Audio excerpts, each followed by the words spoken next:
the juicer business, I mean, in May of 16 till September of 16, sales dropped about 65%. Yeah, tanked. Yeah, it tanked, and this is the hardest thing I've ever had to do, because the cookware wasn't ready to go yet. On a Tuesday in September, I was in the juicer business. At 9 a.m. on Wednesday morning, I was not in the juicer business anymore. Yeah, and for all the friends who were like, he took a chance that I'm not willing to take, good for him, he's his own boss. Now I'm a failure.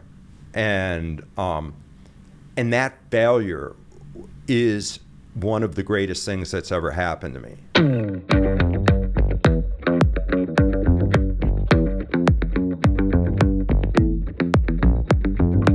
Hi, I'm Danny Winer, CEO and co-founder of HexClad Cookware, and you're on Behind the Brand with Brian Elliott. Hey everyone, welcome to another episode of the show. Danny, welcome. Thanks, Brian. I appreciate it. I usually ask my guests, how did you get this job? I'm still trying to figure that one out. I think, every entrepreneur has a bit of craziness in them. And luckily we have a we don't know what we don't know. Maybe if we did, we'd have looked for a very safe, well-paid job with a lot less stress and heartache. Relatable. But, I think what generally happens to, say, many entrepreneurs, especially if they're over 30, they are healing from some horrible work experience, which makes them say, hey, I can either do this better, I can either lead better, or I can present a solution to the marketplace better than somebody else is doing. I totally agree with that. That's been my experience. So what was that experience for you? I was actually in the cookware space before here. I similarly, I was out here and I was an assistant to the VP of production at Paramount. So I was trying to be in the entertainment business. Okay. And cards on the table, it can be a bit soul-sucking, the business. Yeah. Is this Paramount Studios like theatrical division or like? Yes. Yeah. Okay. What year is this, by the way? This is the mid-90s. So this is right after school, after waiting tables. It was like kind of the first job where there were desks in a room. Yeah. Did you know a guy named Chris Saito? No, it doesn't ring a bell. Chris was my boss at Universal, and he came from Paramount. Oh, he was like there forever. I was there for a bit, and I wasn't, I was still young enough to believe that I was going to be fulfilled both creatively and career-wise and financially. Delusions of grandeur. Exactly. Yeah. And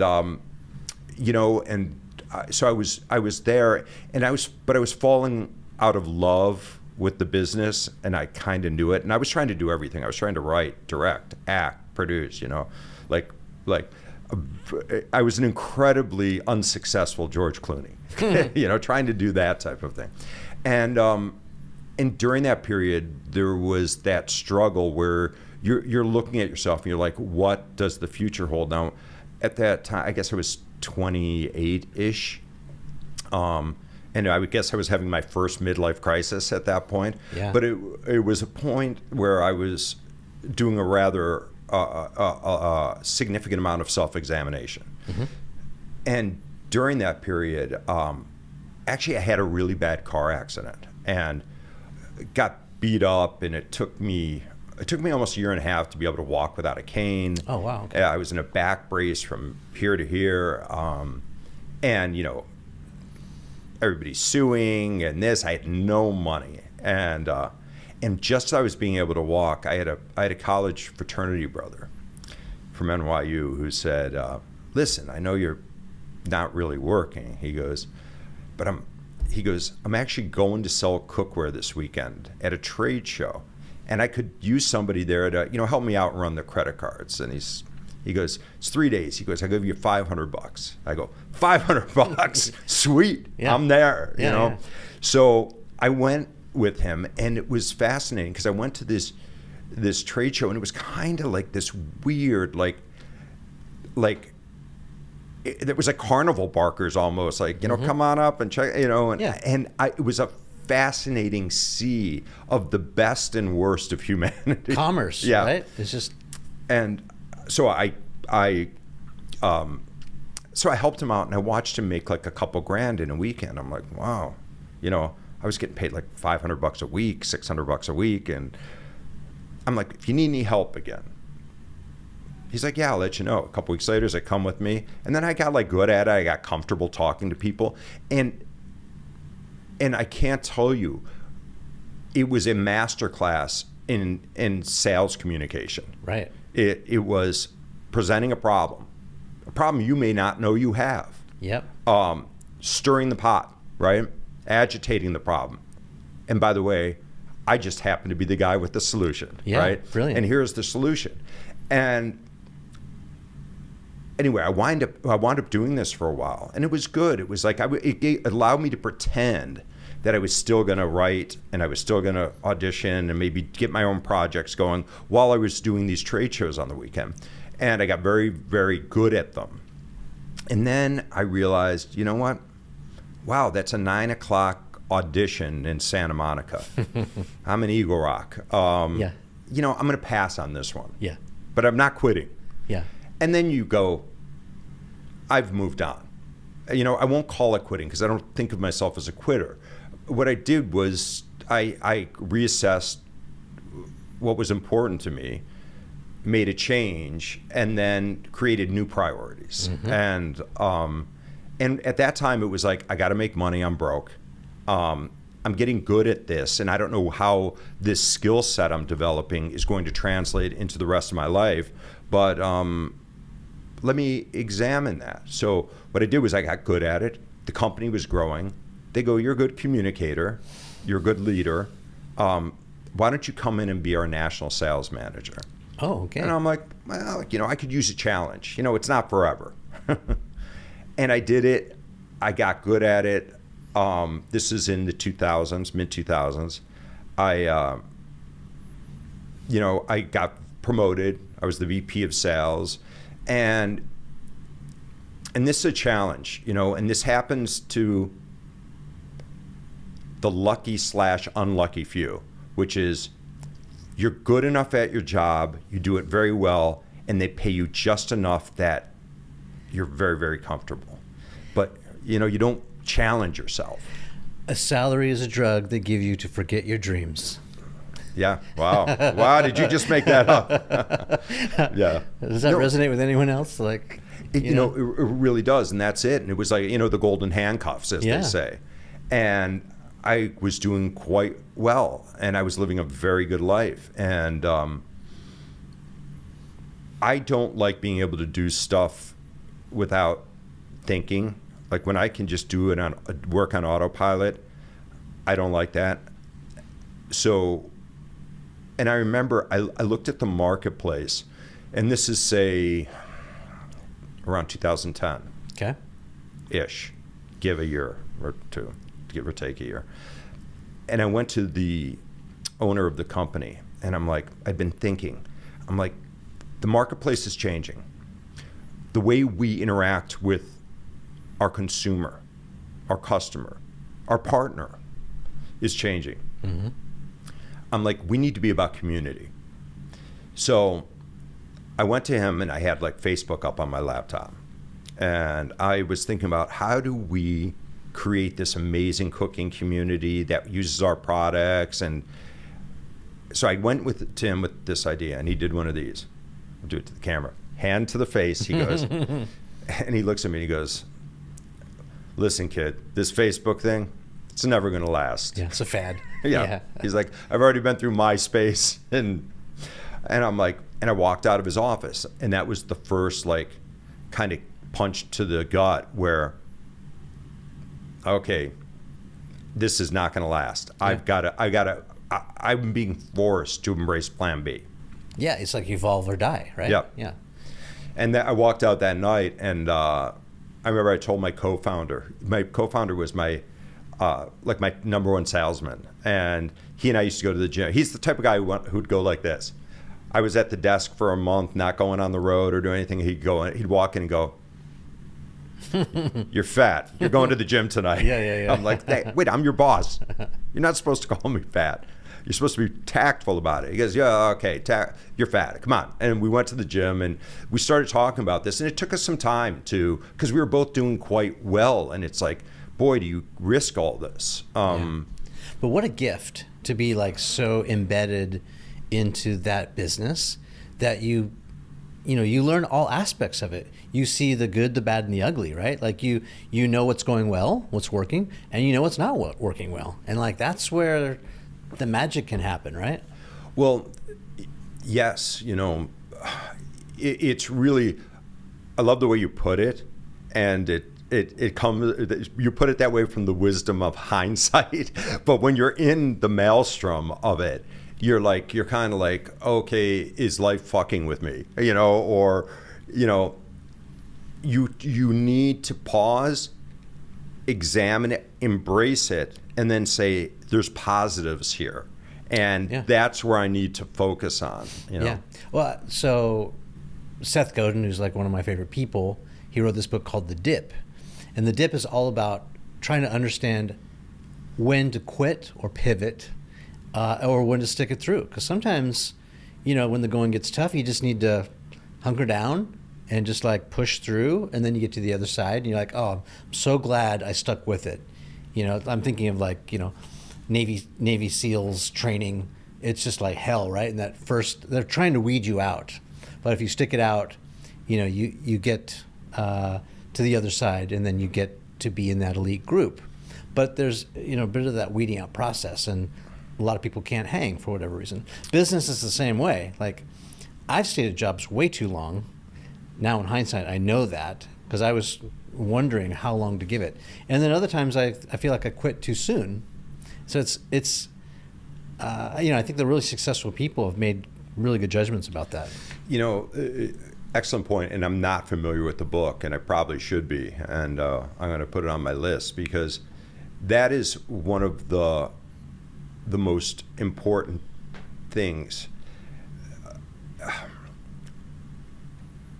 Sometimes we're trying to convince ourselves of something, or really it might be because we want people to perceive us in the way we're trying to perceive ourselves. Yeah. But knowing when to fish, when to cut bait, when, it's the hardest thing. And it's hard enough to do when you have a career and a good job. It is absolutely terrifying when you've taken the plunge into starting your own company. Yeah. Because the landscape is littered with the dead bodies of people who did not read the writing on the wall, that did not want to look in the mirror and see a failure, so they kept going when everything told them a pivot or shutting it down. And if you have a strong business ethic and a work ethic,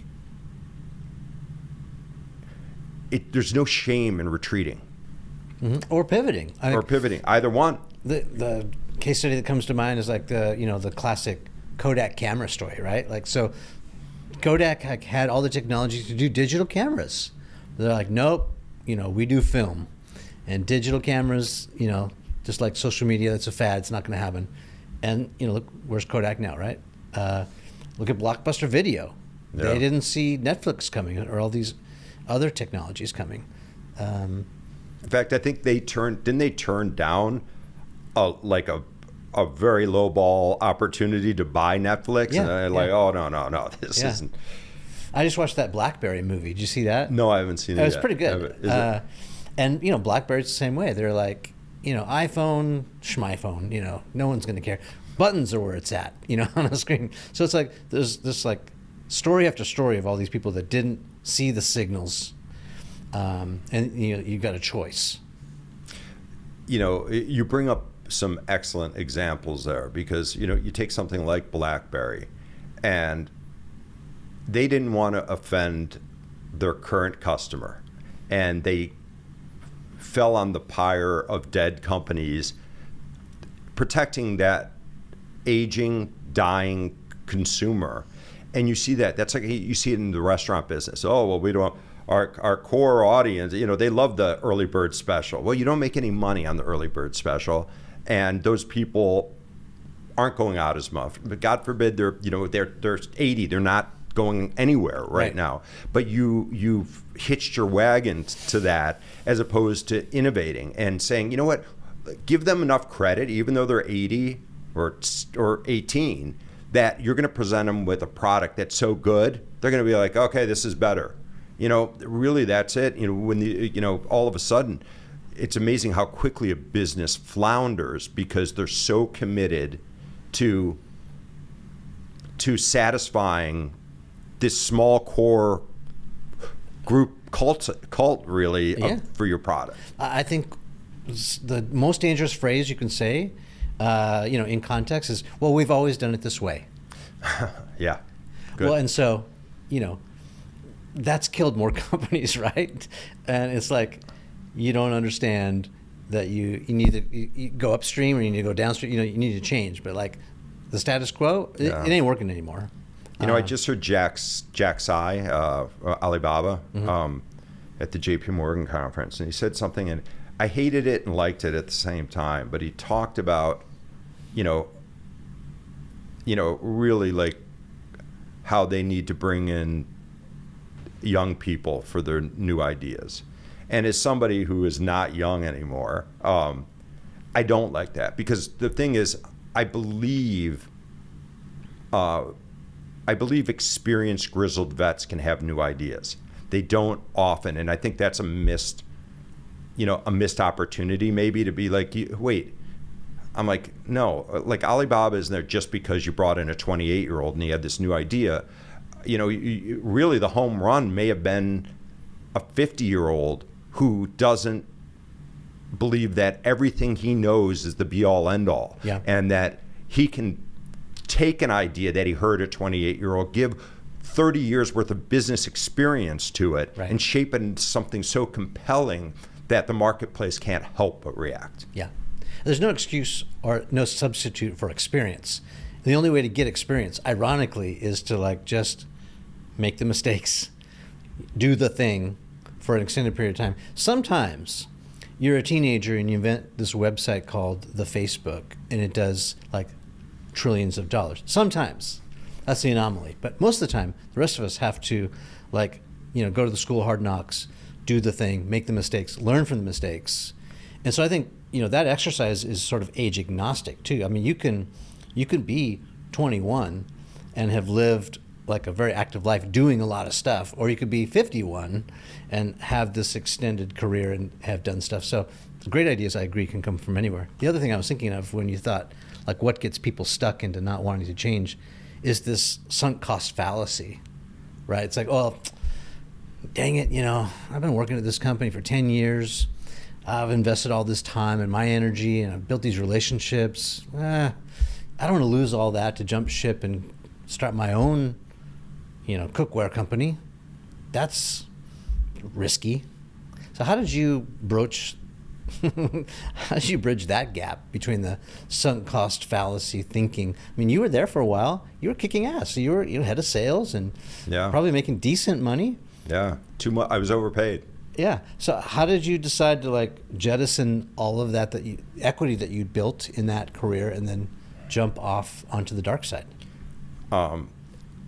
Again, a great question. I feel like I had it easier than some people because I did not see a pathway forward to success at that point. So then I only have two options. I take action, or I bury my head in the sand and hope it goes. I was going to say, I mean, you could phone it in. A lot of people are phoning it in. But you know what? Even phoning it in, I began to phone it in a little bit at that point. It's like it was easy. I knew what I was doing. It was, but the thing was, what does it look like 10 years from now? And I became convinced that 10 years from that point, that company was not going to be in business. Yeah. So By the self-preservation. way, they're not in business. You're right. Okay, and, good. but so with that, that made it easier for me. The guys that I applaud and worry for at the same time are the ones where things are good. They may not be great, but they're good. And guess what? You're going to have a job to 65 or to whenever you want it. But does that satisfy what you think you need to do for your personal and professional growth? Those are the people that, it's much harder. Like I got like a real kick in the ass about it. So it was like I'm going to be out of a job in my 50s. Do I have enough money to retire? Mm-hmm. Not the way I wanted to, or am I going to be becoming a sales rep for somebody? I didn't know. So when I recognize that, I'm like, I know me, I'm going to do my own thing. Yeah. Do you want to ask my advice about what I would do in that situation where? I'd love to know your advice about that. Maybe not advice, is right. My thoughts. I also think that I study a lot of psychology, mainly to figure out my own brain because it's good. I feel a little crazy sometimes. Yeah, sure. My pathology, but it's like we get into this black and white thinking where it's like either this or that. And sometimes I think in business, there's more than one good idea. Like actually, both ideas are good. Take either path. It leads you in different directions, but they're both viable and probably profitable, and both might light you up. So I think we have to be careful in our decisions. Yes, we've got to follow our gut, our passion. We have to use our intuit, right? Like you were extrapolating this a decade down the road and seeing this company's out of business. I got to get out now. That was smart. But in the case where that's not the end road, then I also think that there's multiple answers. Because I guess I'm just reacting to the comments from my audience. I hear it, I see it and reading it in the comments all the time where I'm getting DMs like, what should I do? And it's like, well, there's usually not just one answer.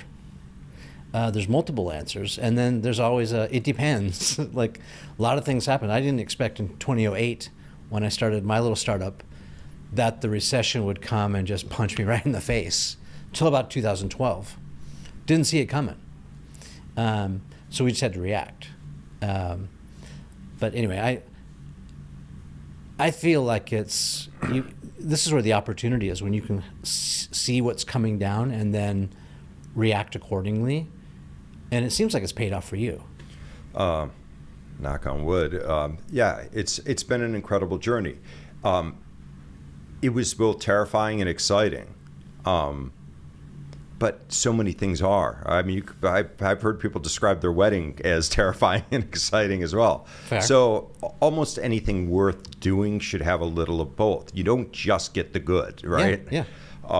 So for Cole and I, once we made that decision, yeah, we were scared, but we're like, we'll figure this out. What was missing in the market? What was missing in the product? Well, to be honest, when we first started, we didn't know what we wanted to do.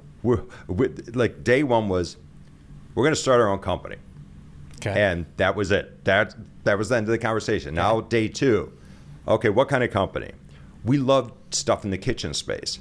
Now, we also were really attracted to things that were highly demonstrable. Okay, pause for a second, because I'm tracking so far, but it's like you had this conversation with the owner, yes, and he or she is like, social media is dumb, and you realize it's the opposite. Yes, it's the future, community building, etc. Was it just that alone that caused you to be like, I'm out? Well, really what it was that I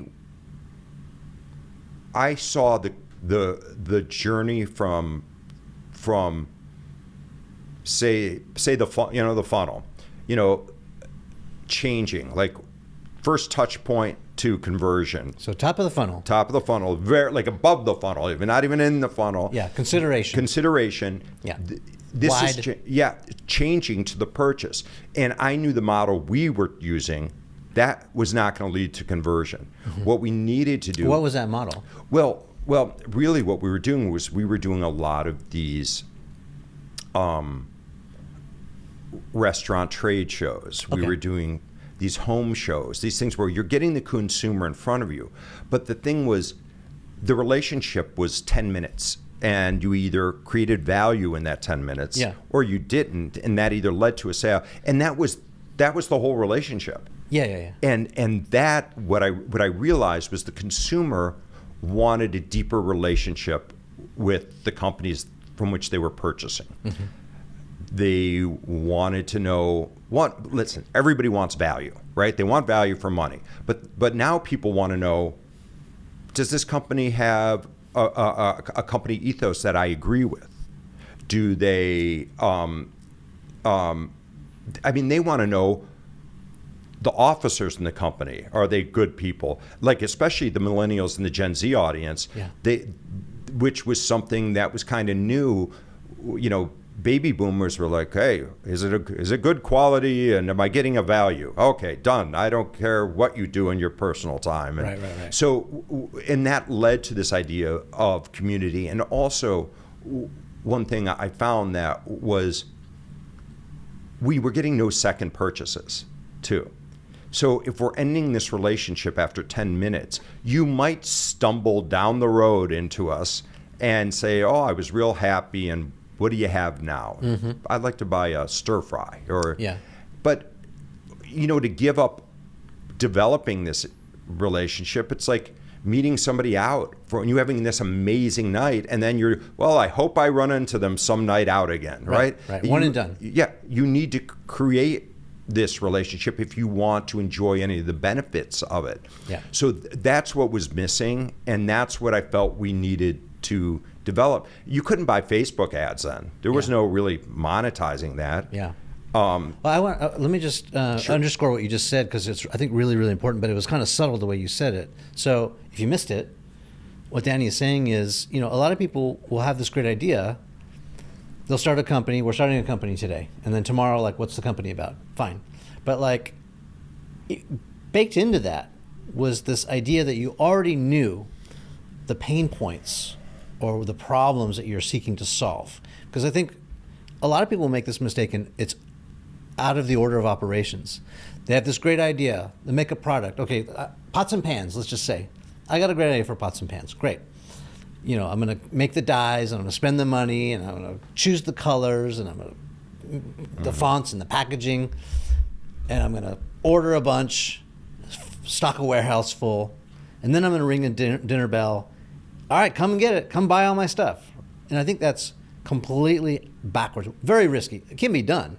But it's like, you guys already knew the pain points. And so you started with audience first, not product first. Yes. And it's a really good point, and it was subtle because you phrased it better than I did, which was there's two pain points you're going to solve. One is, how do we connect with the consumer in a way that gives them comfort, that they want to enjoy a long relationship with you? So product is out of that right there. So there's knowing that. That's what we knew we were missing. My old company had a good product. Not a great product, but a good product. Yeah, good enough. Yeah. Something I was proud to sell. So now, I was interested in the kitchen space. Now I'm looking for a better mousetrap to solve a problem. So we have one part of the business side that I know I can solve by reinventing the relationship between me and the consumer. Yeah. The other half is now, how do I make a better mousetrap? Yeah. And that's why I said I didn't know we were going to be a cookware company again. We weren't. Our first product failed. I didn't know that. Yeah. What was it? Well, it's a lot of shame. Well, because I told you we were into highly demonstrable products, we love the idea of telling a story with a product, and which is what kind of led us to be like, we want to be an e-commerce company because we can tell the story through social media. Sure. Cole and I were really into juicing at the time. Yeah. And we're like, there's some juicers on the market, but there's not a great juicer. They're all a pain to clean. And so when I was still, before I'd left the company, my previous company, like I'd get on a 5 p.m. flight to Hong Kong, leave the office a little early, fly there, get to Hong Kong about 5, 6 o'clock on a Saturday, go to like the Hong Kong Electronics Fair for like 2 hours, go all day Sunday, be on the 6 a.m. flight back to LA. I'd be at my desk by noon. And I talk about a dentist appointment that I had that morning. And we did this a bunch of times to look for products. Eventually, we found this really great juicer, one that was easy to clean, and it was a cold press juicer. And and this is one of the mistakes where I said, like, really, this is advice I would give to any entrepreneur / founder. Get over yourself. All right. Don't think you know better than the market. Right. Because I thought I knew better than the market. And, we first went in, luckily our goal was always to bring a bunch of kitchen products that were highly demonstrable together to live under this brand. So our first juicer, it did pretty well. We launched it in second half of 14. Okay.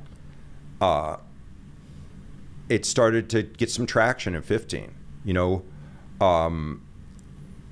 People liked it, or so I thought. Mm-hmm. However, what I didn't really understand was the market. I love juice. How about you? Like a huge juice fan, yeah. And even juicing, it's a big deal. Everybody loves juice. Yeah. What they don't love is extra work. Sure. And really, what we thought was, well, it's a no-brainer. Why would you pay Creation $10 for something you can make for $1.50 at home? And this is a value prop and time saving, convenience saving. Yeah. So when I knew we were fucked was I was at Beverly Hills Juice Club, and I'm like, I noticed that there was a pretty girl in front of me, so I'm paying a little attention. I'm like, oh, maybe I'll say hello. And I see her buy a juice, and it's $7. Mm-hmm. And they go, $7. And she goes, can you put half of it on this card and half of it on this card? Okay. And this was like, it was like I got hit back in the back of the head with like a sledgehammer. I'm like, she doesn't have enough money to put it all on one card, but she won't make juice. Mm-hmm. And at the same time, you start opening your eyes and you're like, wait a minute. Whole Foods is building a juice bar inside. Mm-hmm. And Erewhon's already making juice. And there are juice shops. What's this Creation thing? And I remember that time period, by the way. It was a huge cold press movement. Yeah. Especially in New York. Oh, every little corner bodega had a juice bar in it now. Yep. You can't compete with that. Yeah. And and during 15, we're trying to make it work going into 15 was good. But as we're leaving 15 into 16, the writing's kind of on the wall. And I will say this, credit to me and Cole, that we were actively looking for new products. And because we always loved the cookware space, I had already started working on HexClad, not even knowing that was the home run. Yeah, yeah. What was the name of the juicer, by the way? It was called Juicepresso. Okay. And it was a nice juicer. It's not, it's gone now, but. So this is another lesson I want to extract. It's fairly obvious, but it's like kind of what we talked about in the beginning of this conversation, which is the only way to get real experience is to do the thing. And ironically, you actually have to make mistakes in order to learn, because winning, succeeding, it's a terrible teacher. You just think, if all you're doing is winning, it's wonderful if that's you, but that's not how it usually works. But you don't learn much, right? There's no data points, there's no signals, in order to feel joy, you got to feel the contrast of pain to understand the context of how wonderful it feels to be pain-free, right? And so you got to make mistakes. This is why I like the F word, failure is so important to talk about, because some of these entrepreneurs out there are probably thinking, well, failure is not an option, Brian. Well, yeah, it is. Failure has to be an option. You have to do the thing and figure it out. Hopefully you didn't like invest everything to the point where you couldn't come back and play another day. You know, there's so much to unpack there, because there's so much wisdom in different aspects of the paragraph you just spoke. The fact is, most people listening to this will fail. They will fail at least once. And we hope that they do. Yeah. Because there's learning to be had there. Very few of us, you know, step up for our first at bat and hit a home run. It occasionally happens. Occasionally and does. God bless them. Yeah. You know, good for you. Yeah. Probably you will be a less effective leader and CEO because you haven't had to lick your wounds and question your values, your common sense, your work ethic, which we all do. Like, what, you know, I always say, like, you know, the people that are always looking for, they'll look everywhere, all around the room for an excuse. You know, they look under the couch. You know, I'm looking over here. They don't look in the fucking mirror, right? Right. And that's where you're going to find most of your solutions. Yeah, in there. I am the problem. Yeah, and that's okay. And own it, identify it, now fix it. Yeah. Like any other problem, Yeah. you know, you get a flat tire, you're going to fix the tire. Yeah. Look in the mirror and go look at the warts and fix them. And I would take it one step further, which is, if you're going to go through the hell, at least like come out of it with a trophy, which is, you know, learn empathy. Oh, this is how someone else is feeling that's gone through what I'm feeling right now. Or, you know, learn something from it, because then it's not really a failure per se. Like, sometimes you win, sometimes you learn. That saying is real. Mm-hmm. You know, failure, I think, is giving up, right? And not trying again. You get knocked off the horse, you don't get back on. Doesn't mean you have to ride the same horse. You can ride a different horse, or you can get in a car or an airplane, like, you know, but just don't quit. Like, yeah, keep going and do something else. But like, yeah, like when you hear people, well, you know, I gave it a shot once too. You know, you hear that, like, I'm like, I don't, you know, and I go, I want to hear about your failure, and then I want to hear about, you know, the way you picked yourself up. Yeah. Like, that's what's inspirational. Like, I will tell people, like, when I tell my story, or I tell the HexClad story, yes, I love, like, the good part is great. Like, everybody likes, you know, we're Americans, you know, like, we believe in the American dream. Yeah. It's the American dream, but I'll tell you what, that's like 1 minute of interesting.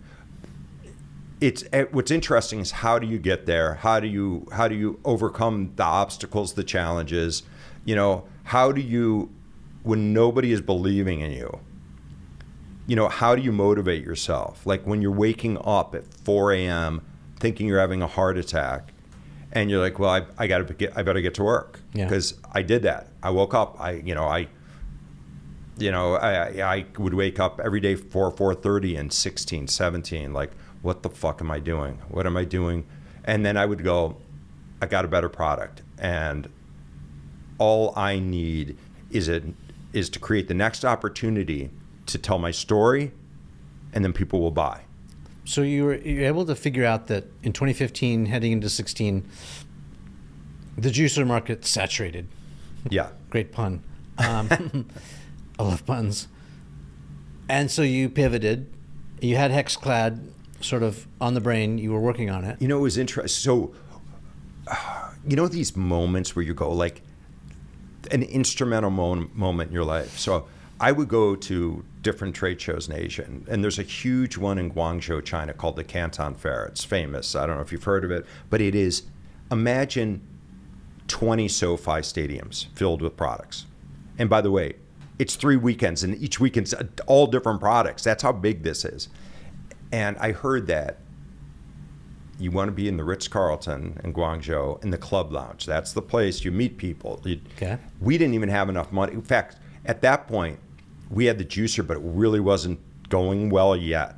So we couldn't afford for both Cole and I to go together. So I go, and then we'd pay for the club lounge room. And How much is it, by the way? The Club round, yeah. lounge room. It wasn't even that much compared here, it was like $300 a night. Okay. Here it'd be $700 or $800 probably. Yeah, at least. Yeah. Yeah. So it wasn't that much, but they would also put like a buffet out. So I was like, okay, I'll eat the shitty buffet, Yeah. and and they'll also give you wine or drink. So and then you mingle. And I meant this, and so everybody in there is grazing on that shitty buffet, and then there's this strikingly good-looking, like 60-year-old Swedish man. His first name was Pierre. I remember that. And Pierre sits at a table, and there's a Michelin star restaurant. He calls down. He has them bring him filet mignon. And while we're all eating, he's sitting there holding court. And I remember he said to me, he's like, Daniel, never give up. I go, of course, yes. My father said that. He goes, no. Here's the thing. This is what I do. He goes, always come here. Always keep looking. He goes, I find a product, I bring it to Sweden, and I make $5 million. Then he goes, I keep looking every year. 4 years, 5 years go by. I find one more product. I make $5 million. And he goes, but never stop going. Mm-hmm. He goes, there are going to be the people that think about flying in the economy from America to Hong Kong and taking that shitty train ride to Guangzhou and eating that shitty buffet that you just ate. And he goes, and they're not going to come back next year. Yeah. And I was like, so I kept going 2 times a year. And because of that conversation with that man, even though it was disheartening, I hadn't found anything. The juicers like barely, we couldn't pay ourselves, put it that way. And I remember I met a guy, he had an interesting product. I go, I'm going to meet you tomorrow at noon. And I go to walk to meet him, and he's in one of these convention halls. And there are 30 Chinese soldiers with their guns standing there. And I'm like, and he goes, and I hear, Xi Jinping is here. He's going to cut like a ribbon. Oh, okay. And I'm like, I'm going to be late. I'm like, God damn Xi Jinping, always making me late. And I had to cut. I got directed down into the basement of this convention center. So I'm walking down there, and I would go to these things, and I would walk for hours. I would get there at 9 a.m. I'd bring a protein bar because the food's inedible. Right. And I would walk from 9. Crickets yeah. Chocolate covered scorpions and things. Yeah, you don't know what it is. But so I'd have my protein bar around noon. I'd walk from 9 to 6 just looking at head on a swivel. And I'm down in this hallway, and it's like, thank God I'm not on my phone. I'm not looking this way. I'm looking this way. And I see this round, is it cookware? Turned out it was a Korean barbecue plate. And it's got these hexagons on it. I'm like, let me go over there. And, I'm like, oh, it's China. Everything's a knockoff. And, they're like, oh, you like this? You're American. I'm like, yes. Guy comes out and he goes, yeah, we make this. He goes, we're starting to experiment with frying pans a little bit too. I go, oh, yeah, I think I've seen this around. He goes, I don't think so. I go, yeah, I've seen it. I'm bullshitting him. And he grabs a book, and he's got patent after patent after patent. And I'm like, did I find the Holy Grail here? Actually, somebody who owns their patent isn't a thief. And I sit down with these guys, and they talk about, they've designed this laser etching hexagon pattern, and they show me their first couple tries at a frying pan. I'm like, very nice, but those won't sell in the Western market. So I'm like, guys, And what was it about it they wouldn't sell? We cook differently there. Okay, yeah, okay. Like they were too shallow. Right, yeah. They were very thin. So, but I told them, I go, I want to tell the story of this product. And I knew cookware, and I'm like, this was a game changer, because what was cool about it was you laser etch the hexagons, so the hexagons are sticking out of the nonstick. The nonstick's in the recesses. So in theory, it's going to clean up easily, yet you get a golden sear like you would with a steel pan. I can scrape it with a metal spatula. It'll go in the oven. It'll go in the dishwasher. Holy Grail, yeah. Yep. And we just connected. And I'm like, guys, I don't have any money, but I'm going to help you make this product better. And this was in spring of 15. Okay. I spent the next 14, 15 months redesigning the cookware with them. Let's try different thicknesses, 2.2 millimeter, 2.6, 2.8, 3.0, 3.2. That's too thick. Let's go back to 3. Was the base always stainless steel? So the base of the pan was a layer of steel, magnetic steel, aluminum, that's your heating element, one more layer of steel, so a clad pan. And then we'd laser etch it. And then one thing I'd known from my previous life was everybody bitched about the bottoms of their pans getting all burnt. So I said, what if we put the design on the outside as well? And yeah, we can do that. And so we just worked on it. Now, during this period, the juicer business, I mean, in May of 16 till September of 16, sales dropped about 65%. Yeah, tanked. Yeah, it tanked, and this is the hardest thing I've ever had to do, because the cookware wasn't ready to go yet. On a Tuesday in September, I was in the juicer business. At 9 a.m. on Wednesday morning, I was not in the juicer business anymore. Yeah, and for all the friends who were like, he took a chance that I'm not willing to take, good for him, he's his own boss. Now I'm a failure. And that failure is one of the greatest things that's ever happened to me. Because what I learned about that process, I kept it going too long. I knew. It's almost like, pulling the plug on a loved one. God forbid anybody ever has to do it. I wish there was a do not resuscitate order on the juicer, because we wouldn't have dumped all the money we dumped into it the summer of 16. Mm-hmm. But was it hubris? Maybe that's too hard to say, but there was a slight level of fearing to admit I'd failed. I'm push back on that and give you a little credit. I mean, I think all of us entrepreneurs can relate with that. It sounds like optimism to me. Well, I love glass half full. Yeah. Well, have you ever read that book, Think and Grow Rich? Yes. It's a book I read like in high school. One of the stories that always sticks out to me is this story of the 49er. He's in the California gold rush. He's in this mine. He's picking away in this mine. He's just working on it for years and nothing. Walks away from the mine, gives up. Someone else wanders into his mine, picks up where he left off, and like maybe a week later digs like maybe 1 to 6 inches deeper and discovers like Sutter's Mill, like the richest gold mine in the history of everything. And so that lesson is like always in my mind as an entrepreneur, like, am I sticking with it long enough? Am I the person walking away, leaving this gold mine?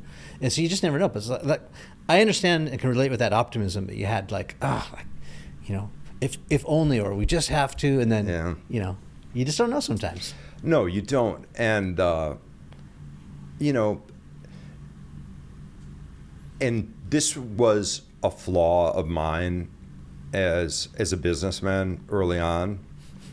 Maybe it's a flaw in my ego as well, that I don't like to ask for help.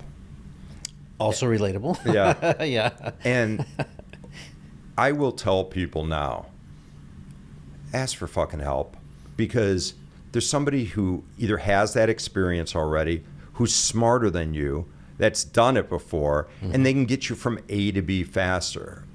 I'm a crazy researcher, so I'll sit on the couch all night, and I'll figure it out. But I probably could have gotten there faster if I just tweeted about it and got help from people. Yeah. Danny, that's why this show exists. I mean, this is why, this is part of why I want to give back, because I've learned so much. And it's just like, I hope that this is just like this treasure trove of resources for people to come looking for answers. We've done 500 plus episodes with super smart people, and they've all got a little nugget of wisdom to impart. And and that's good. And that's, and that is good to be giving back that way, because the fact is, when somebody's listening to this, they are being proactive. They don't have to listen. Yeah. They could go listen to some comedy podcast. But the fact is, then you're going to go try to figure it all out on your own. We're giving you cheat codes here. Yeah. It's selfish too. I'll admit. I mean, if it's not obvious, like I'm still trying to figure it out too. Like I want to know. And this is the other thing that I hear from you too, is this learner's mindset of like, okay, I don't know everything. Other people might be smarter than me. That learner's mindset, even if you've got to a certain age and you feel like you know enough, You don't. Not unless you're maybe Jeff Bezos level of, business, and I'm sure Jeff is probably also thinking, I don't know enough. No, of course. What Jeff knows is he needs other smart people around him. The smartest thing you can know is knowing that you don't know anything. Yeah. And really at this point, I mean, when I'm with our teams, I have a pad of paper. I'm writing down acronyms because there's new acronyms or initialisms or whatever that I'm like, what the hell is this one? I didn't hear this one. I'm like, what? Remember the good old days when we actually said all the words? But they're smart and I learn from them. Yeah. And what I bring is experience, wisdom, and an understanding of market that maybe they can learn from me. And together we partner up for success.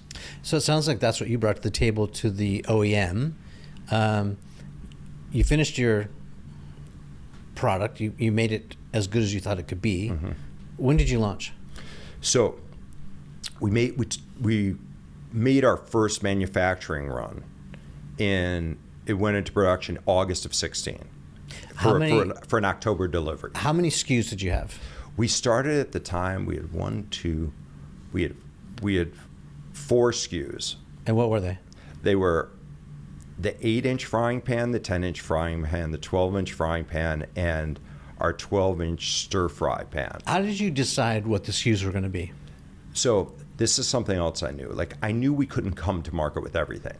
And by the way, we were still developing it. It took us a couple years to figure out how to make a saucepan with that design on it. It was so difficult because we were inventing a new category. So it wasn't just like some shitty frying pan that you're buying at the Canton Fair and I'm going to bring it over. I don't badmouth the competition, but generally I will say most cookware out there, it's all interchangeable. There's nothing unique about it. I just chucked all my pots and pans. Yeah. It's just because I cycled through them. They were ceramic garbage all scratched up, and so I just chucked them. Yeah. So for us, we know what are the workhorses. They're your frying pans. Yeah. So let's come to market with them. Let's get you hooked on the pans that are the ones that you got to use every day. Yeah. And then if you like them, you're going to trust us later on. But also, development costs, we had no money. The juicer, just as we got to, wow, next week we start paying ourselves. And then, oh wait, we had a bad week. It'll be better next week. We never paid ourselves. And when I saw what we had with cookware, I actually went out. I took it out to raise money. And I got laughed out of rooms. What were you asking for? Well, God, to be honest, it changed multiple. I'd have to go back and look, but it wasn't that. What it was, when I went out, there were 2 things. They're like, do you know how competitive cookware is? I go, I do. As a matter of fact, I really do. Yeah. I go, but we have finally an innovation. And they're like, well, how are you going to get shelf space? How are you, there's 5 cookwares in Bed Bath & Beyond. How are you going to get them to kick one of them out to put you there? And I go, I don't want shelf space because we're going to be the first D2C cookware brand. And they're like, thank you for coming by. Yeah. And so, one, they weren't respectful of how technologically impressive HexClad was. But really, when Cole and I said, we're going to be the first D2C cookware brand, they didn't get that. They're like, people don't buy cookware that way. Yeah. I go, yes, they don't buy it yet. But what had given me the idea of it was I read something about cookbook sales going down. And I'm like, people are getting food content online. Mm-hmm. And I go, so we're getting our recipes there. We're watching, we're starting to watch TV shows that way. Mm-hmm. It's just a matter of time till we buy the hardware that way. Yeah. And it made perfect sense to me. And then it's easier, to go back to starting that community. And we live on the internet. Well, and either I didn't express it clearly enough, which I'll take, maybe in one meeting I didn't. Any other meeting, those people were too fucking stupid to see it and to take a chance. Yeah. But we kept 100% of the company that way too.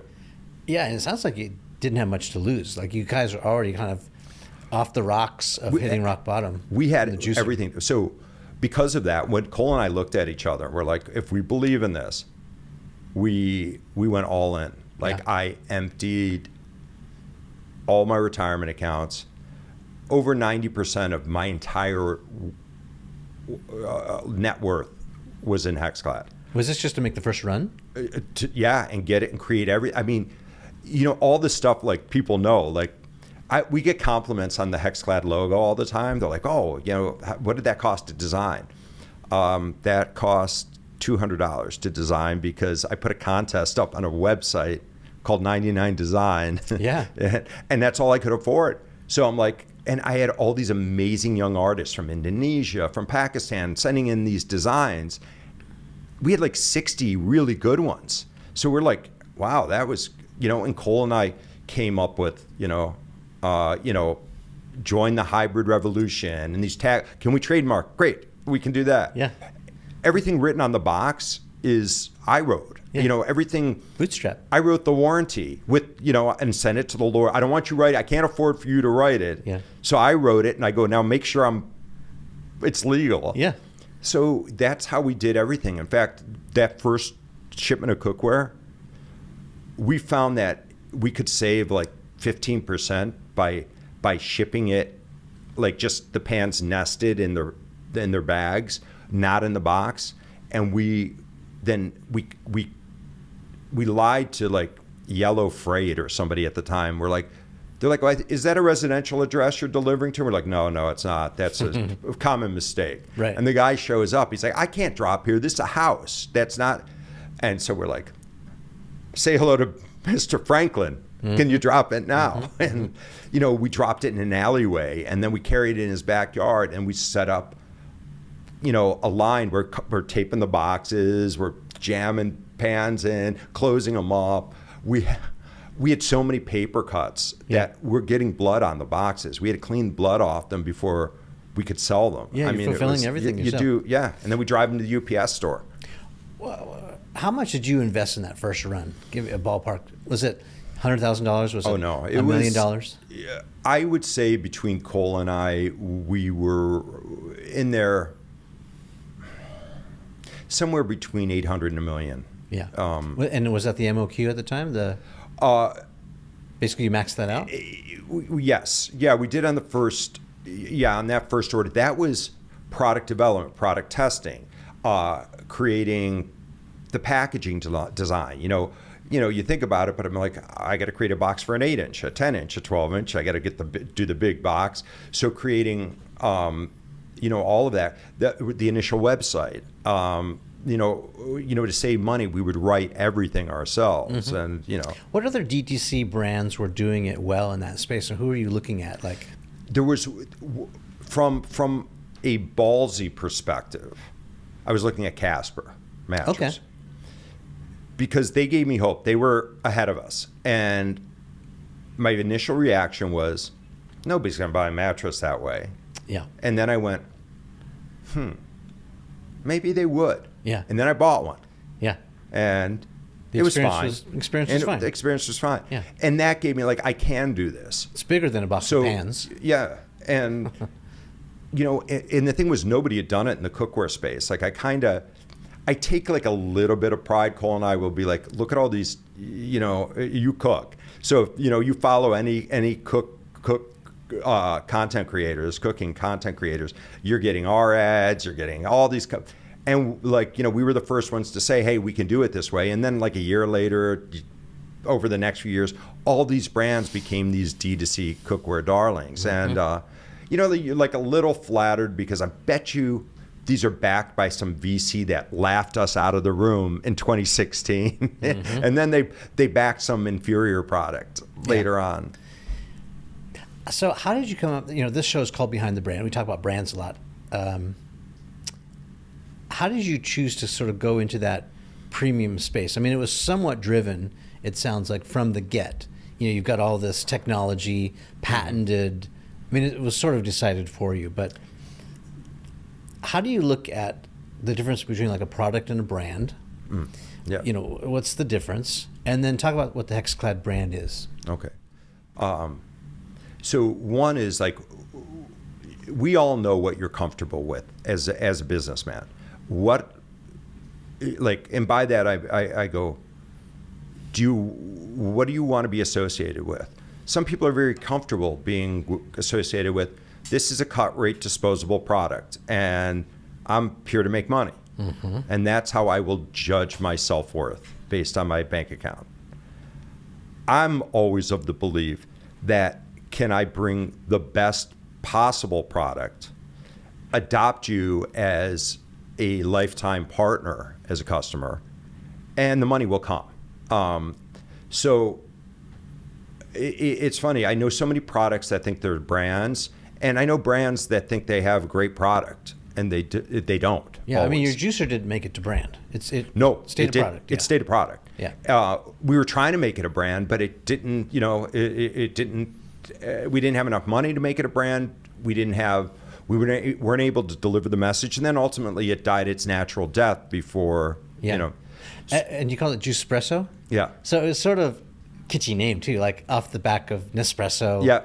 And it was right Not after great. that came, you know, we got a lot of compliments on the name at the time, but Yeah. you know, whatever you're trying to do, yeah, we thought it was cutesy and, you know, really what it was, but that was me deciding for the market as opposed to letting the market decide. Mm-hmm. And that's really the most disrespectful thing you can do.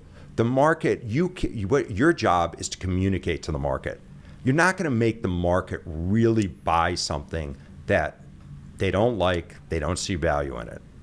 Oh, wholeheartedly agree. Yeah. Yeah. You can surprise and delight them. Absolutely. Bring them something they didn't expect. Yeah. Yes, absolutely you can. And that's kind of what you're getting with HexClad too. I mean, I've never seen anything like it. Thank you. And here's the thing. Ultimately what this comes down to is like, what was my goal and Cole's goal? We always wanted to be a legacy brand, which is very unusual. In fact, probably me saying that in front of some VC guys, like they didn't want to hear that. They want, how do we accelerate growth and how the hell do we get out? Yeah. How do we get to 100 million? Yep. And I'm like, no. I go, you don't get it. You know, I'm like, yeah, I want to get to 100 million. But what I want to do is I want to build a brand that people trust. I want to be around 50 years, 80 years, because that's just who I am. So I'm not going to bring crap to the market. So I can't get excited about getting up in the morning saying, "Whew, I got $100 out of you for a $5 frying pan, you'll never trust me again, but your hundreds in my bank account, not in yours." And there's a lot of people that do that, and that's not us. You know, everything we make, except our wood products, which we can't do, but our cookware, our pepper mills, they have lifetime guarantees. If they don't work in 25 years, we're going to give you a new one. And you know how we know it? We test them like crazy. So I look at these other products. They have 1 year warranties. Is that profitable to do that way? People would say that's crazy in a way. But I would say this. Right now, we have a pretty good AOV, you know, a $400 AOV. You know, which I can be very profitable on what it costs me to acquire that customer. Right now, we have to guesstimate our LTV because there are a couple channels where we don't get the data. Like we have a relationship with Costco. They don't share the data with us, but we know that they buy a lot. So our LTV is closer to flirting $800 US. So I'm like, people are trusting us and coming back. And that's the way I feel like I'm going to build the business. It's riskier, right? Yeah. Everybody would love to make toilet paper, right? You got to keep buying it. But I'd say if I make a good 10-inch pan, you'll buy my 12. If I make a good 12-inch pan, you'll buy my pepper mill. You love my pepper mill, you buy our Damascus steel knives. And that's always been our business model. And the thing is then, if you believe in it, you're going to tell your friends. And you're going to buy them for your kids at their wedding. And you're going to buy it for your grandmother on Christmas. I want to be, somebody said, you want to be Apple of cookware? I'm like, actually, no, because I love their cult status that they have, but I don't want to make something that has a planned obsolescence to it. Right.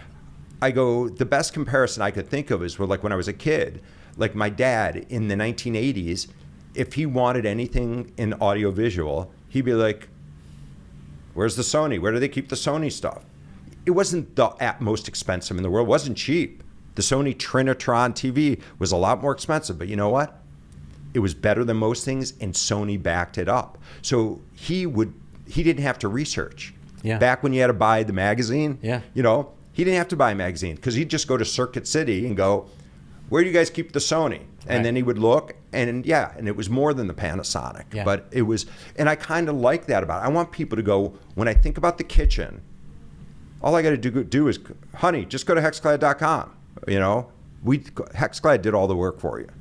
So how would you describe the brand then? I mean, you sort of been dancing around it with other descriptive words. I get it. I get the nuance and feeling, but. Yeah, to get back to the original question, which is, so when we started, what we wanted to do was revolutionize the kitchen. And whatever that product was, it had to be highly innovative, okay? It had to be built to last. It had to be something that when you were investing in it, you as the consumer knew you're parting with that money for the first and only time for that product. And so like when we came up with our first tagline was revolutionize your kitchen. It might sound hokey, but what it was about, I'm buying innovation in the stalest of categories. Yeah. You're getting rid of the cheap Teflon pan, you know, that's peeling off, that hasn't changed since 1958. You're going to get rid of that heavy, rusty cast iron skillet that hasn't changed since 1700 or something. And now you're buying the hybrid revolution. And what that was about game-changing technology. What that was is, somebody asked me early on, what are you? I go, we're badass cookware. That's what we are. Yeah. And I go, and you know what? Here's the great thing. You have a badass in you. That's why you started your own business. Okay, I have a badass in me. That's why I started my own business. My 12-year-old niece is a fucking badass. And she's a badass because she won't take a head start to compete against boys in a 100-yard dash. You know, she said to me one time, she goes, I don't want the head start. I just don't want to be behind them. And I'm like, exactly. And an 80-year-old grandma who cooks for the whole family out in the Midwest, she's a badass. So this is about finding your inner badass, which was why it was so perfect that Gordon Ramsay became our partner, because nobody's a bigger badass than Gordon. Yeah. You know? The most important thing is keep the root on. Keep the root on, and I promise you won't start crying. I like to slice that in half first.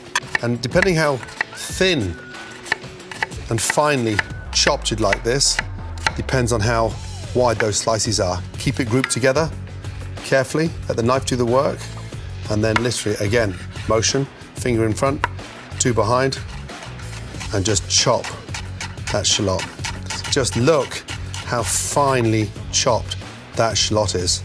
If I wanted to go a little bit larger, and I go about 1/2 centimetre, still the same motion through, and then look, a lot bigger chunks. So I've got a large dice and a fine dice. And it's all to do with how close you keep that knife across the shallot. So really finding that brand, and how do you identify with that? And that took us from just being a good product into something more.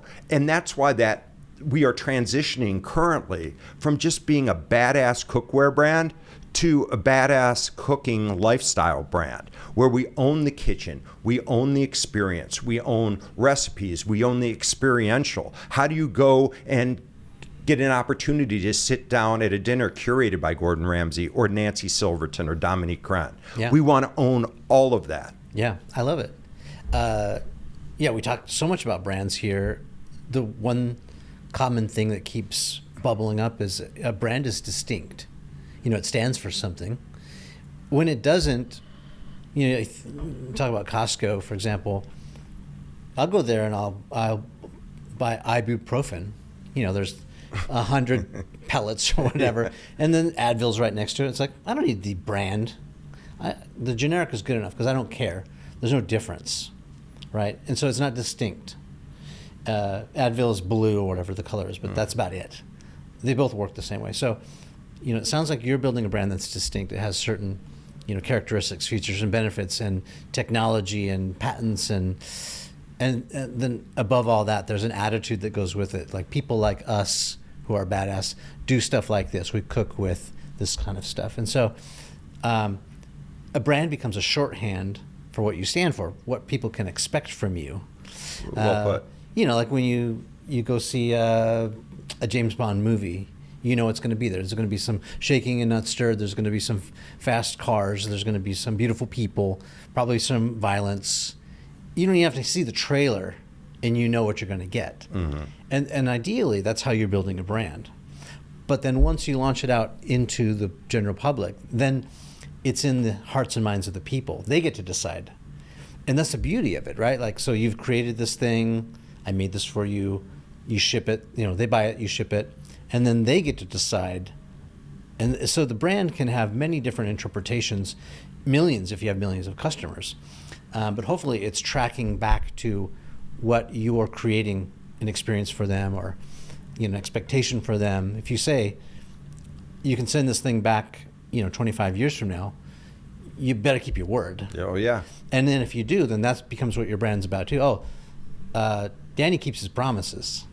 I can trust him. It's a brand that you trust. You think about Volvo, you think of safety. You think of Mercedes-Benz. It's a luxury, high-performing, fast automobile. And so these characteristics become synonymous with the brand because they walk the talk. Yeah. Right. So tell me what it's like working with a Gordon Ramsay. Like, is he an investor? Is he a partner? Is he an influencer? Like, what's the relationship? So Gordon is a partner in the company. He's got equity. He has equity. Yeah. And I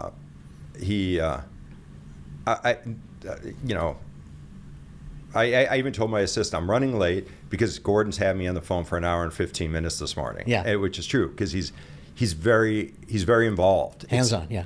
It's really surprising, and in a weird way, like, now that we're friends, it's one thing, but I still kind of go, in our space, we have Michael Jordan, it's like, it doesn't get better than that. And it was so unplanned and innocent. I mean, it was quite simply, we realized Gordon was following us on Instagram. Oh, okay. And it was like, you're paying attention in the summer of 20. Okay. And, we were in the pandemic, it's going crazy, and the company's exploding. And the guy who was managing our Instagram's like, should I reach out? I'm like, yeah, reach out. Yeah, no brainer. And he simply messaged and said, hey, saw you following us, have you tried the cookware? And like the next day, response, yeah, somebody gifted Gordon a pan. He really likes it. He's been cooking at home during the pandemic. Nice. Could we send you some more? Sure, send some more. By the way, does Gordon have a cookware deal? I don't know. I'll find out. I don't think so. And then a couple days later, I was on a phone call with Gordon's business manager. And Gordon's business manager is a great guy. And, and I'm like, he's a big shot London attorney. He's got like all these rock stars on his roster list. But we start talking, and, he's like, listen, Gordon likes your product. So that's, that's table stakes. Yeah. He goes, and look, I don't even remember the number, but he's like, he'd probably do a commercial. He doesn't do many. He does a couple a year maybe, but so if whatever, $1 million, he'll show up to a couple. I'm like, that's a lot of money. But he goes, almost as I'm thinking it, he speaks and says, but Gordon likes the product. I think he'd be interested in doing something more robust. Mm-hmm. And I'm like, robust, I like that. Mm-hmm. What does that look like? Yeah. And let's, and he's like, listen, when Gordon gets involved, he's very, very involved. He's time poor. He's the hardest working man I know. He goes, but when you get Gordon Ramsay, you get more than you bargained for. And I go, is that a promise or a threat? And he says, both. I'm like, sounds good. What's next steps? I mean, talk about a distinct brand. I mean, Yeah. There's a very unique and distinct personal brand. Yeah, one of the one of the best in this category for sure. Yeah, and the interesting thing is, if you had said to me in 16 or 17, like, who would you pick of any celebrity in the world that represents your brand perfectly? I would have been like Gordon Ramsay, but it will never happen. He's the biggest chef in the world. Yeah. And, and we had a couple calls and cut to like a Zoom that was set up, maybe October-ish of 20. And I remember logging on, and like he was the first one on. So like I just see this giant face. He's like right up against the hand. In fact, like, maybe I've admitted it like once, but like I'm doing this. It's like London. He's in London. I'm in LA, and so I'm like, I had the shirt on, but I was like in my boxers or something. Sure. So I had a coffee, and I remember I'm nervous. I'm like, this is one of the biggest calls of my life because it could go a bunch of different ways. Yeah, big deal. And I remember like sitting right over here, I saw a bottle of Woodford Reserve. I just grabbed it, and I'm like, I put a shot in the coffee to kind of calm myself down. Yeah. So then like after a couple sips, I'm like, Gordon, But we hit it off immediately. And what we did was we immediately started talking about what we could do and how can we blow this up and take it to the next level. And, Gordon's like, I'm going to use it in my restaurants and my TV shows, and we're going to do this. And we're like, yeah, let's do this. And I think we all got off that call like, now it's up to the lawyers to fuck it up or not. Yeah, it's on now. Yeah. Amazing. Yeah. So what advice then can you impart to other people that are thinking about working with influencers? Or celebrities? So not everything works obviously for every product. I think it's very attractive to work with a celebrity. Like I think that, Ashton Kutcher, Ryan Reynolds, George Clooney, they've made it very cool to be the star/businessman. And I think because of that, a lot of people would like a piece of your company. Sure. And I would be hesitant to give away equity just to a celebrity. Right. I really think there needs to be a really synergistic relationship to that partnership. Right. Because, I've seen people and I'm like, okay, why is so-and-so involved with that? I mean, I guess they got hired for a commercial, but I'm like, the fact is, once they get known for that, like Gordon Ramsay gives us credibility. This is right. He's arguably one of the top 5 chefs in the world. He's had 3 Michelin stars at his flagship restaurant for 23 or 24 years. Yeah, no, he goes without saying. He's the guy. He's the guy. Yeah. So when you can get something like that, like if I was making something in the sports space and, I don't know, if I could get Ronaldo. Yeah. Great. Yeah.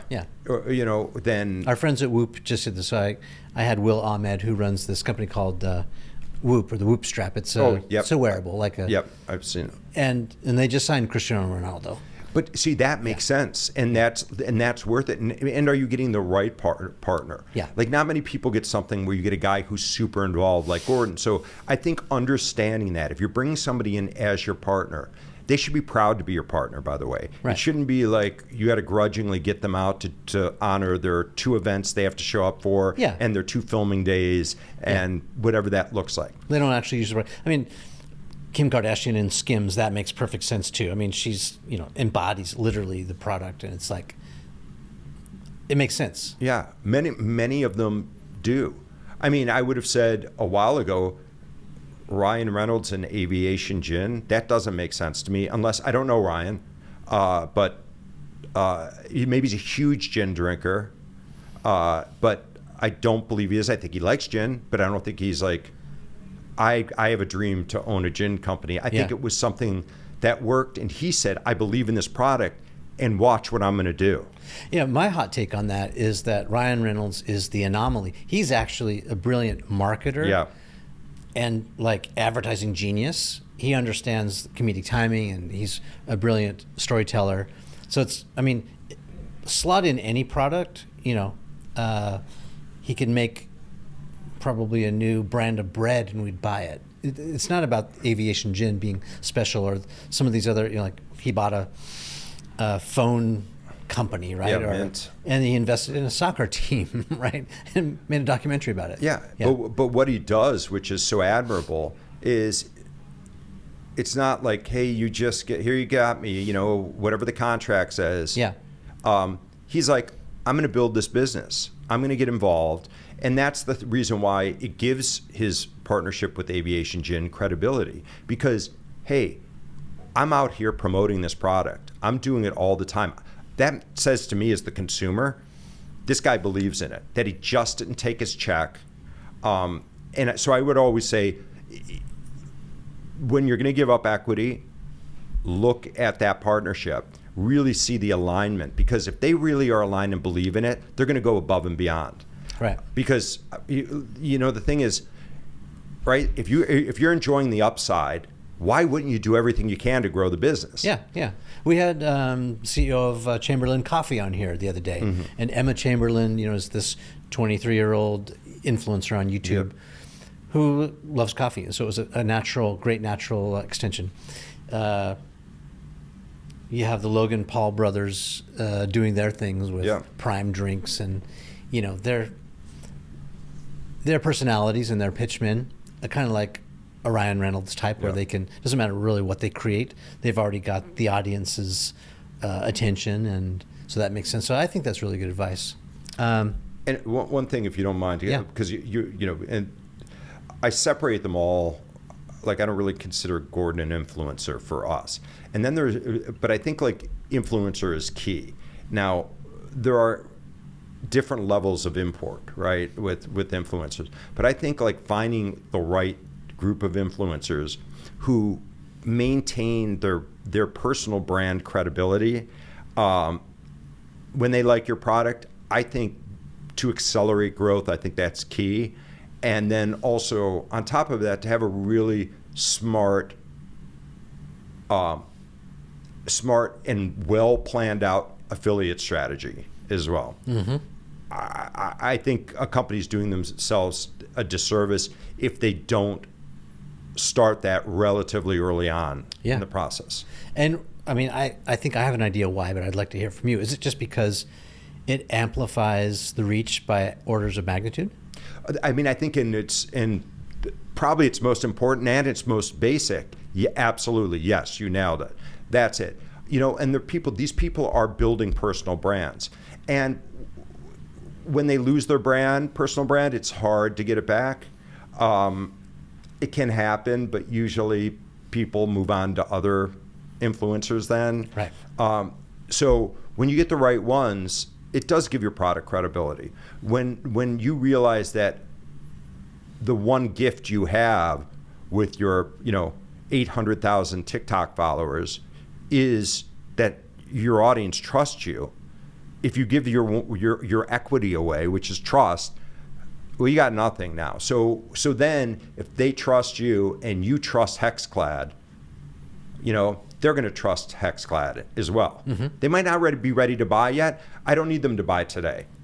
I want it to be in the back of their mind, though, at least. I love when it converts early, but I can also, I have the luxury of being in the position where I can play the long game now as well. Yeah. So launched in 2016, basically. It's 2024 today. What's the growth of the company look like? Like, where are you at revenue-wise-ish? So, we're projecting this year to do around $600 million in revenue. Amazing. So now in hindsight, you risked everything, mortgaged, everything you had, went for it, and it's paid off. Yes, and I don't know if I would recommend that for everyone, but I think measured risk will reap enough reward, and you'll feel really good about yourself if you take a measured risk. Yeah. I don't know if I would say like I risked everything, and and even with a great product, if something hadn't worked right, I would have been at the time, 51 years old, and broke with like 20 grand in the bank or something, or whatever was left, and looking for a job. And, you know, maybe I could tell the story of it. I tried, but I think, like, you know, where I was not reckless, I had the advantage of knowing the space really well. And I knew I had a game changer. And if it meant I had to reinvent, if it meant I had to go back to one of those convention centers with my HexClad and start at really slow grassroots, I knew I wasn't going to starve. Yeah. I mean, I love the story. I love the glory that you're winning now. But I think the central theme that I'm pulling out is this quote, most men live lives of quiet desperation. And it's that, like, regret of not going for it when you know that you can, that hurts the most. So it's like this idea of playing it safe is the riskiest thing you can do. Knowing that you've got the chops, or you've got the whatever you got, that you could attempt to do this. When you do, and you take a chance, even if you fail, you know, you get back up, you try it again with the juicer. You know, your second time up at the plate or whatever, you hit it out of the park. Great. I think that's what this is about, is like taking the risk, going for it. I agree. It's, you know, one thing, like because I never want to marginalize the risk that Cole and I took, because the fact is, I love the idea that your audience, a lot of them are going to listen to this podcast or the next one you do, and they're going to go, you know what, screw it, I'm going to do it too. And that is amazing, that, you know, and hopefully they learn from all the tips from being a consistent listener. Really look, you know, sometimes we say this stuff and it turns into a one size fits all, and it doesn't, and it goes beyond your appetite for risk. I was single. I don't have kids. You know, Cole was single, didn't have kids. Yeah. Okay, I'm not like, I didn't like cash out the college fund. Yeah, you know, yeah. so there is a level of risk that needs you to take stock of it and measure accordingly. It doesn't mean you can't be successful. It just means maybe you don't grow 100% every year like HexClad does. It doesn't mean you're not a success, and it doesn't mean, if you're in for the long game, it doesn't mean you won't be a $600 million company in 15 years versus doing it in 6 or 7 years. I agree. I think it's I totally agree with what you're saying, but I think there can be a one-size-fits-all litmus test or measurement test, and that is just a simple personal risk versus reward system. So, you know, like this idea that we have to fail, like it's okay to fail, is really important to remember, but also equally important is that baked into that notion is that if we fail, we have to build in this ability to come back and play again. Because, you know, you could jump out of the airplane and not check your parachute twice, and you only get one shot at that, right? Yeah. So it's like, okay, that's not the kind of risk you want to take, because the risk is way higher than the reward of not double checking, triple checking your parachute, right? So I think whatever endeavor you're doing, small, medium, or 600 million, you're just doing that risk reward benefits. Like, can I afford mentally or financially to take this risk? Can I, if I fail, can I come back and play another day? Can I buy another ticket to China to walk those halls? You know, can I go to zero in my bank account and eat the top ramen that's sitting in the back of the cupboard, you know? Yeah. And so if the answer is yes, then go for it. If the answer is no, you know, like, I've got a family now. It's like, if I go on a roller coaster, they're all coming with me. That may not be worth doing. I've got to maybe hedge a little bit. Yes. So you're making adjustments. And it is, and it's true. There is a level of hedging, but still where you can risk, take chance, believe in yourself. Yeah. You know, that also comes back to, I think some people go, oh, I've got my family, or I have to make this work. Read the writing on the wall. You can't magically make it. If it's not meant to work, it's okay.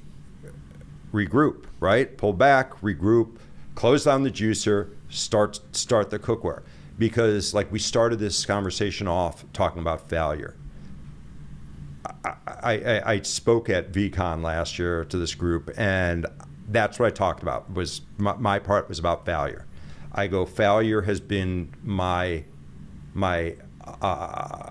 nemesis and my best friend in my road to success.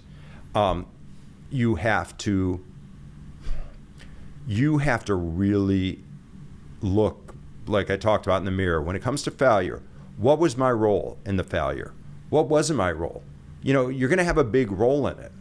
These things, and you only do great things. Like I used to love, I wasn't good enough to play college football. I was a quarterback in high school, and I got to a really competitive league at NYU. And I remember I ran and coached my fraternity team, and this was everything. And I remember my first year in charge in the championship game, I threw the interception that lost us the championship.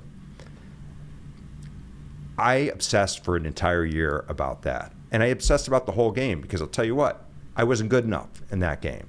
And this is a little thing, but this is like the first time I remember in my life where I failed, where my failure affected others. And maybe I was overconfident. Maybe I should have watched that other team play a couple times, and I didn't. But whatever I did, I had 2 more years before I graduated. The next 2 years, I quarterbacked them to the championship. And that team, we never gave up a single point both seasons during that. And it's a stupid little thing, but it's the thing that got me to go, hey, you might not be the hot shot that you think you are. And I'm going to really look at myself and look at the role I play, more my failures and to my successes, because I'll tell you what, I'll be happy to give you the success for the win, or her, and I'll put all the failure on my shoulders, because in the long run, I can handle it. My shoulders can handle that, but then I get to enjoy the win with you at some point. Anyway, that was a moment in my life that really, I reflect on that silliness from when I was 20 years old. But those are the little things that kind of set the foundation for the man or woman we're going to become. Yeah, I think that's the thing about adversity, right? That's what Nietzsche said. Whatever doesn't kill you makes you stronger. Yeah. But the corollary to that is sometimes adversity kicks your ass, and you don't come back from it. Yeah, I mean, hopefully we do. Yeah. Like, as long as you keep a glimmer of hope. Like I touched on, 2015 and 2016, when there was no fucking money, and like the panic of waking up, and you see it in your friends' eyes where they're kind of like, dude, are you okay? Are you sure about this? Yeah. Are you sure? And you really only have yourself at that point. You either really believe, and then you go, am I fooling myself, or am I? Is it hubris? Yeah. Is it? Yeah. And luckily, when you go back to ultimately, I knew I had a really, really good product. So there are people that have an okay product, and they could have a great business with it, but that got me through those sleepless nights, knowing that I had a really good product. And if given the opportunity, if you let me tell you the product story, I think I'm going to get your money. So it's a crazy whirlwind starting a business.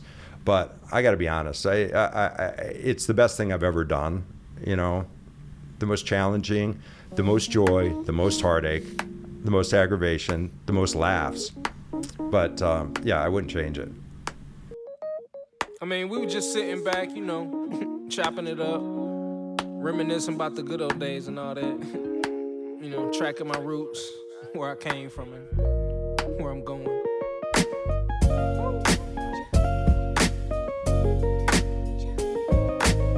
But like I say, man,